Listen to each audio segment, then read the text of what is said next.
All right, sorry about that. Part two dreams will be quick on this.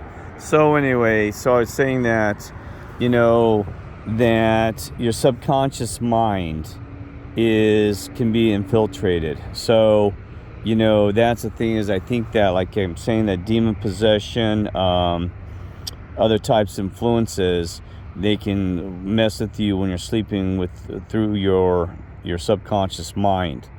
And I have my subconscious mind very protected, blocked, so that evil can't come in there. Not saying this hasn't happened to me.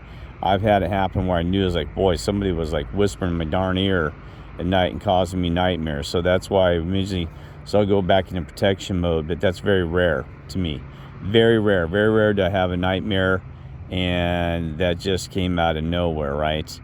And so I even had a dream about this whole Revelations even before I realized that we're in a time of the beginning even.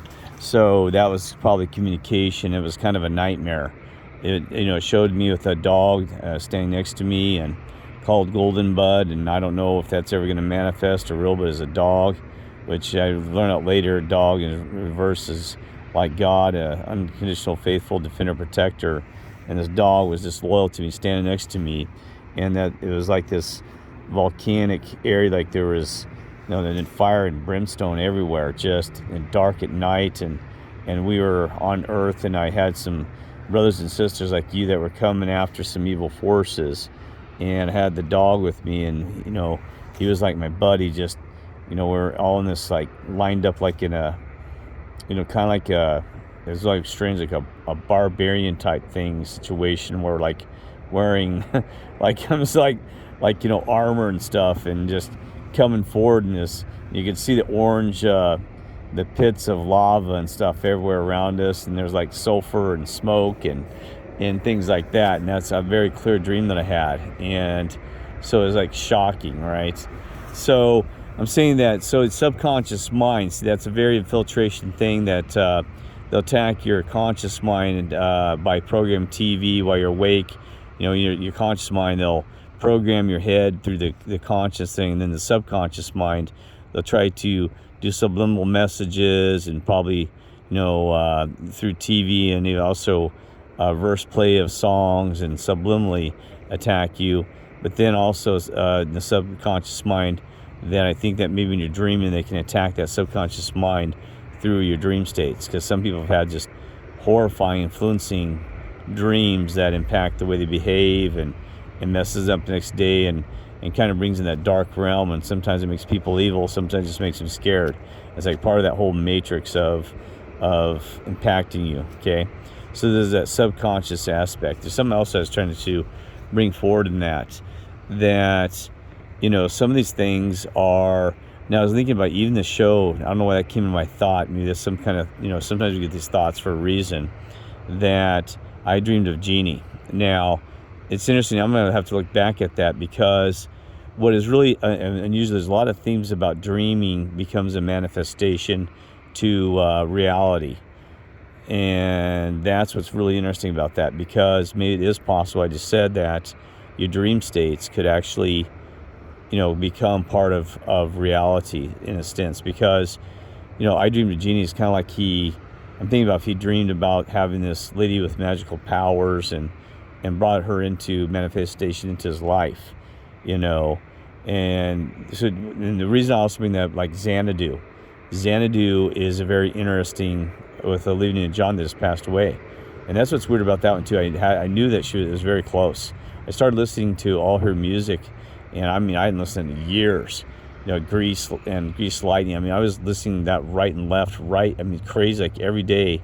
And then a week later, she passes away. Now, I'm not saying I can read the future, but boy, that was something that just blew my mind, because I was talking to people, Olivia Newton-John, and I was thinking about her, and it's like maybe that was her soul speaking out, or the other side kind of just trying to give us a heads up. Is strange, because I don't think I was the only one that kind of had that feeling. It was amazing, just so it was like no surprise. I was like, whoa. So because I really listened to music, I didn't know some songs that she was still playing later on, and things like that. So anyway, so in Xanadu, it's interesting because the story behind it is that he dreams of this lady, which actually comes from the heavens. So she pops out of the heavens with her friends in Xanadu, and it changes his life. But then she has to return to heaven. What's interesting, but then he meets her as a true material lady, just as a waitress in that new club that he creates, Xanadu. And that's what's amazing. So I need to go back and listen to the song again because I was tired last time I listened to it. But it's kind of like your dreams become real, right? And even God says that I can make your creator I can make your dreams come true and beyond your dreams, beyond your imagination. And so maybe that's part of that, where he's helping you to create your dreams that come true through manifestation. Now, whether that's happening when you're here on earth or that's when you pass away, I don't know. But there is some truth there. Remember, all these things have truths behind them. That's why I think that sometimes your reality may be what, like any father would, like even my children, if they wanted a certain thing a certain way, because we're all like children of God, our creator, that I'd want their dreams to come true, even if I wasn't 100% in agreement with them. I think your creator would be like, well, that's kind of what they're leaning towards, as long as it's not going to cause disruption to the other family of you, brothers and sisters. They'll, let that thing go. So the reason I bring that up is because it's possible.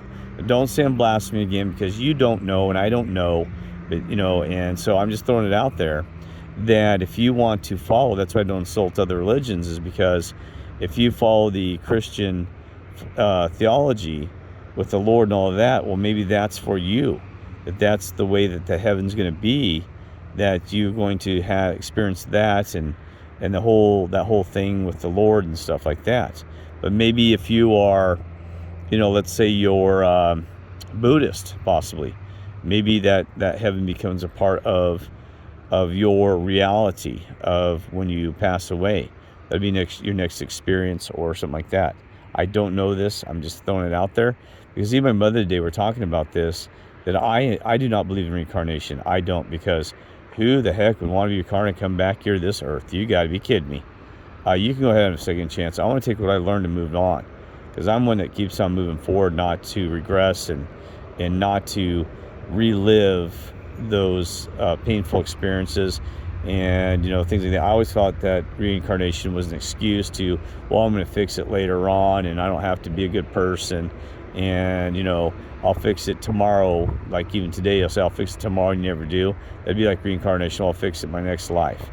But I'm not going to insult ones that do believe in incarnation, because maybe it's possible that if you wish to go through this whole hellhole again, or learn how to retie your shoes and try to fight this world and have a great time, then maybe that's what God will give you, some kind of reincarnation, at the expense of being your brain wiped and having to start all over again.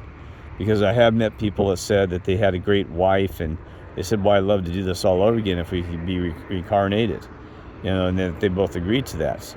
And I saw a painting, I told you, I did a video on this one, that I could see that there were some reincarnation spiritual things in this guy's painting that he said he didn't do. That's probably his wife in the heavens helping him, sending messages through that painting. I have to look at it again, because it had orbs and other stuff in it even, and it had stuff that he didn't know, because I'm a spiritual reader. So I'm reading the painting that he didn't know. He said, I just put the brush down and apparently she was helping me paint this and changing the oils as laying down the canvas, because there was some things in there that leaned towards reincarnation.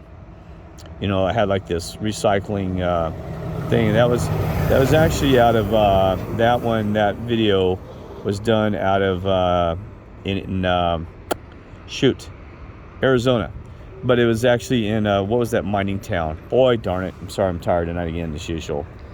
It was a mining town. Jeez, what was the name of that place?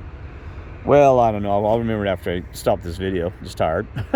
So, but you can look it up. It talks about, how he has this painting, and I go through the painting and stuff like that. Just amazing. It was a great time talking to him about reincarnation.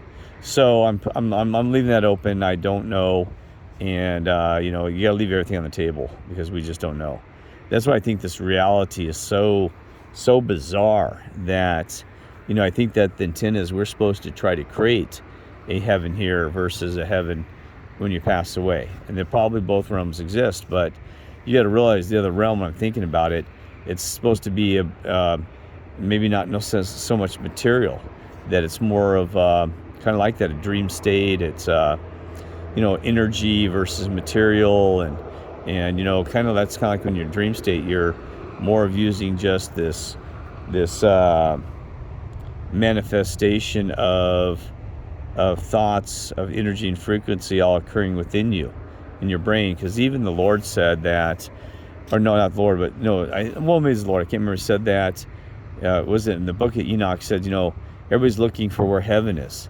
But it said, and it said, it can't tell you where it is, because if you did, the birds would beat you there, or mankind or some ladykind would outrun you and be there first and make a mess or something like this. So that's why, that there's that scripture about that, about how that it's a secret where heaven is, because if you knew that there'd be this mad dash for it, even the animals would beat you to it.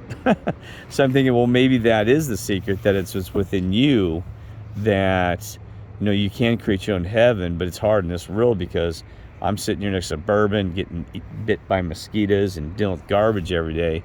But the thing is, there's probably some kind of weird truth to this, and there was even a movie I remember it had, I cannot find that movie. I don't know if it's been Mandela Effect removed or not, but it had Robin Williams. So if you can think of it, please do, because it was not Jumanji or any of these others, but it's about, Jumanji is kind of a hint too about this, about we create this artificial simulated world, by the way.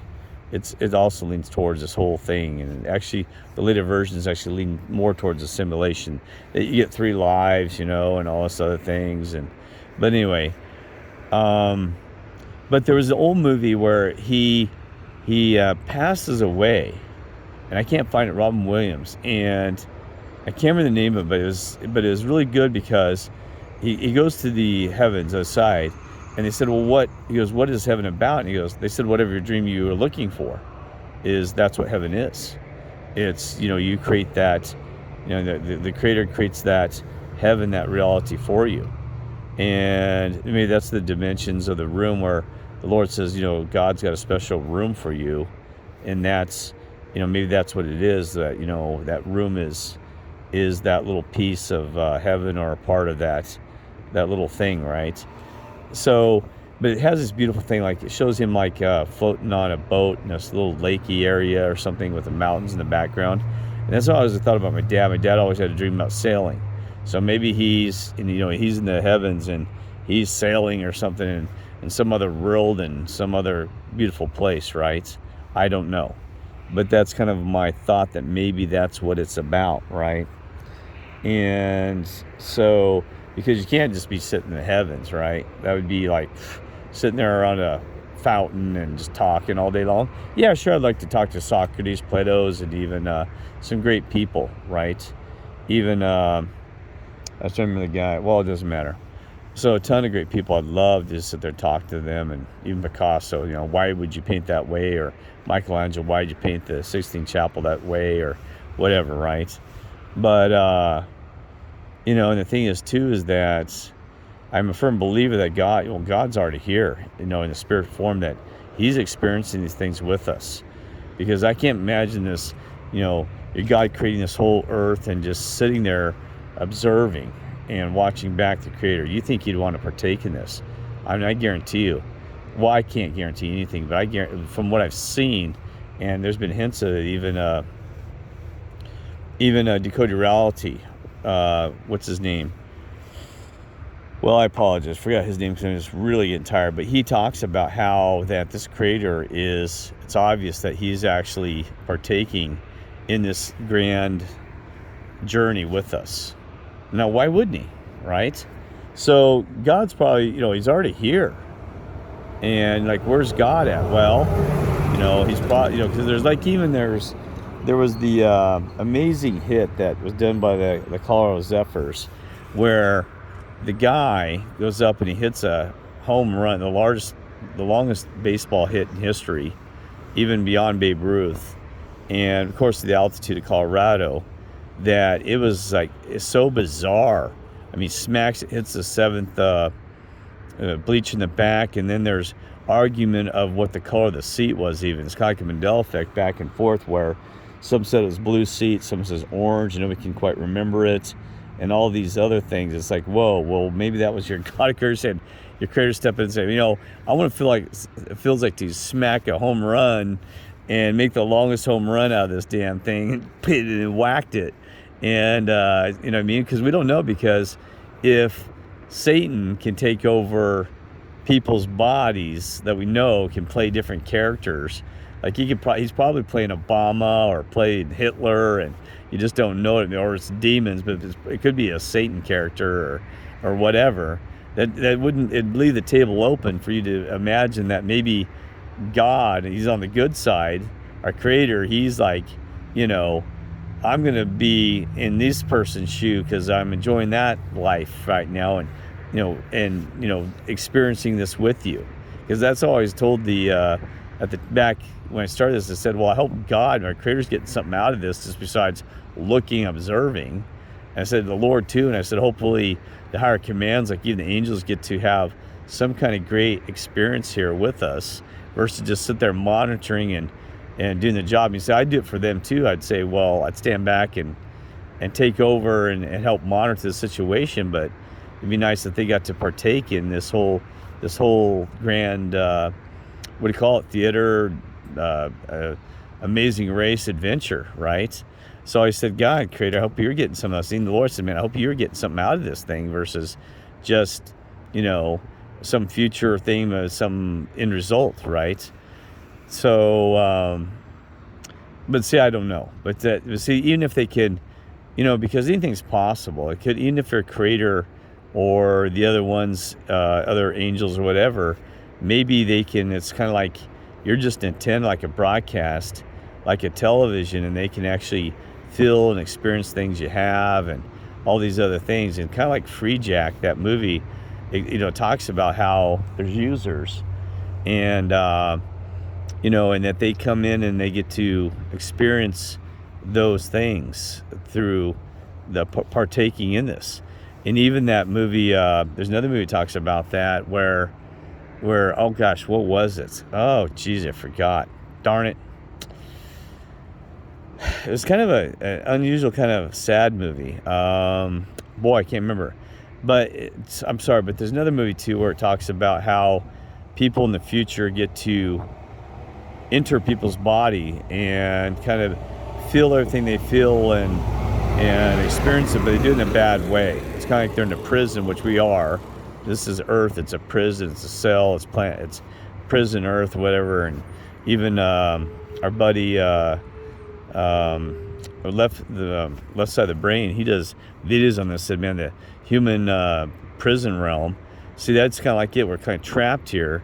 So it'd be possible that a god or creator of gods, or they could actually, partake in different, take over certain people's bodies, even though that person's still conscious, and they're still doing things they know they're being taken over. And God, what was that movie? God, I don't know, I can't remember it. But anyway, gosh, I don't know, maybe you know this. But they take over and then they experience all these things through that person's feeling of emotions and feelings, all that. And it keeps repeating itself until he finally finds a way of breaking out of the system with his, what do we call it? His, like I said, he's the user, and well, I don't know. What do you call it? I don't know. Shoot, I'm really screwing this up now. Just tired. If you're like in control of some avatar, the avatar is really alive, with those emotions, but he's in control of it, and they're trying to work together. He said, you got to release me so I can fight this with my free will and do this correctly. So he agrees to that, and then he gets in a bunch of trouble. The young kid does, for letting him go, letting that control go, letting him have 100% control of how he does things, right? And that could be like an ology like us, because I feel like I'm getting no help. Sometimes I know somebody's doing something for me all the time. They are constantly, showing me people I can trust. souls. They provide me information. They're spiritual. They say I'm on the right path. You're on the right direction, Kirk. They just communicated me earlier. There's something about the lamb, the fuel, a gasoline tank, and I don't know if that's about the Lord there. I don't know if it's going to explode, what that means, the gasoline. They also said something else, another message. What was it that they sent me? I can't remember, but, it says, I don't know, something like, wrap it up. Yeah, I mean, like wrap, like rapture, but sort of wrap it up. You're near the finish line. Just wrap it up, Kirk. Just you and your brothers and sisters, wrap it up. That was what they sent me before. And then they said the lamb with the fuel. Well, there's the oil and all that stuff in the Bible, so I don't know what that was about. But it was on a gasoline truck. It said, it actually literally, I'm not kidding. It said lamb fuel. Like a lamb, like the Lord was. So there's all these things, right? So you got to be careful too, because reality will create whatever you search, right? We already talked about that. So now I'm rambling. So in this part 2, dreams, think about it. It'd be interesting to know, because like I said, I've had experiences where things almost manifested from my dreams, and then at other times they're probably just going to occur by anyway. But there's a lot to that dreams, because everything, even Kermit the Frog for the Muppets, talks about dreams, and that's something I've been trying to think about, is the Muppets. You got to realize that, no offense, these NPCs are all just puppets and Muppets. So the Muppet Show probably has some really key stuff. They used to do a lot of songs in there. I even looked at the one where, is this life or is this reality? The Bohemian Rhapsody. They even did that one, which is very interesting. And so there's probably a lot of info in there. So I'm going to do some more about looking at the Muppet Show. It sounds crazy, but and as I said, you can spend your entire life looking at all these pieces, and they're all say, "Oh, that's what you're looking for, Kirk. There it is." But there is information. There's little bits and pieces, like I said, a jigsaw puzzle of what's going on, right? Just putting all the pieces together, and you're helping with that, brothers and sisters, and all that stuff. All right. Take care. God bless, and love you.